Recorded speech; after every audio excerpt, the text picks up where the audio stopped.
2 साल बाद वक्त ने बहुत कुछ बदल दिया था, लेकिन कुछ यादें आज भी वैसी ही ताजा थीं। मान अब और भी ज्यादा सख्त और कामयाब बिजनेसमैन बन चुका था। उसकी जिंदगी सिर्फ फाइलों और मीटिंग्स के इर्द गिर्द सिमट गई थी। रात का वक्त था और चंडीगढ़ की सड़कों पर सन्नाटा पसरने लगा था।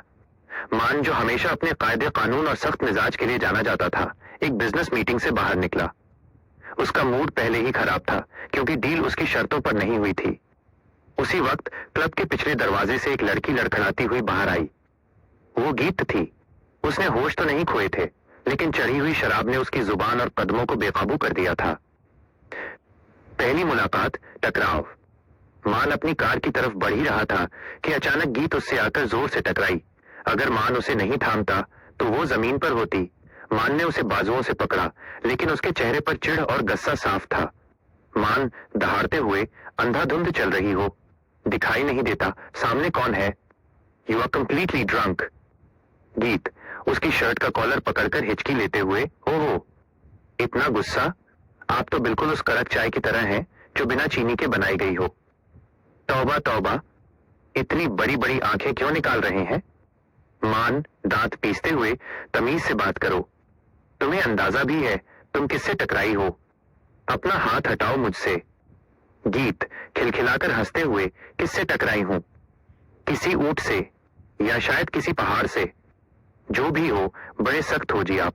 वैसे ये कोट बड़ा महंगा लग रहा है और दिल शायद पत्थर का है। तनाव और खामोशी। मान का पारा 7वें आसमान पर था। उसे फिजूल की बातें और नशे में धुत लोग सख्त नापसंद थे। उसने उसे झटके से खुद से अलग किया, लेकिन गीत फिर से लड़खड़ाई। गीत बुदबुदाते हुए, सब चिल्लाते हैं, सब गुस्से में रहते हैं, एक बार प्यार से बोलोगे तो क्या घट जाएगा आपका?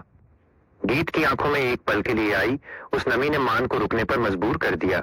उसका गुस्सा गायब तो नहीं हुआ, लेकिन उसकी जगह एक अनचाही बेचैनी ने ले ली। मान ठंडी आवाज में, चुपचाप गाड़ी में बैठो, मैं तुम्हें घर छोड़ देता हूं। इससे पहले कि तुम यहां और कोई तमाशा खड़ा करो, मैं तुम्हें सुरक्षित पहुंचाना चाहता हूं। गीत मुस्कुराते हुए, जाना तो पड़ेगा ही, पर याद रखना सड़ियल सिंह जी, आज आपने एक बहुत ही हसीन लड़की की जान बचाई है। मान ने एक ठंडी आह भरी और उसे अपनी कार की तरफ ले गया। उसे नहीं पता था कि ये एक मुलाकात उसकी जिंदगी का सबसे बड़ा मोड़ साबित होने वाली है।